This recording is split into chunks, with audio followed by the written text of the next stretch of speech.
بسم اللہ الرحمن الرحیم۔ نبیلہ وائس سینٹر میں دل کی گہرائیوں سے خوش آمدید اور پیار بھرا السلام علیکم۔ ایک بطخ ندی کنارے اپنے 3 بچوں کے ساتھ رہتی تھی۔ وہ اپنے بچوں کے ساتھ بہت خوشحال زندگی گزار رہی تھی۔ ایک دن وہ ندی کنارے کھیل رہے ہوتے ہیں کہ اچانک بطخ کا ایک بچہ ان سے بہت دور کھیلتے کھیلتے جنگل میں چلا جاتا ہے اور وہاں پر اسے ایک بوڑھا کچھوا نظر آتا ہے، جسے دیکھ کر وہ ڈر جاتا ہے۔ جب بطخ واپس آتی ہے تو اپنے ایک بچے کو نہ پا کر بہت پریشان ہوتی ہے۔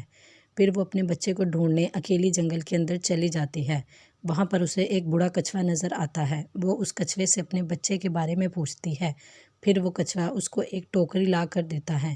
جب بطخ وہ ٹوکری کھولتی ہے تو اس کے اندر سے اس کا بچہ نکلتا ہے۔ پھر کچھوا کہتا ہے، میں نے اس بچے کو ایک محفوظ جگہ پر سنبھال کر رکھ لیا تھا، یہ کھیلتے کھیلتے اس جنگل میں آ گیا تھا۔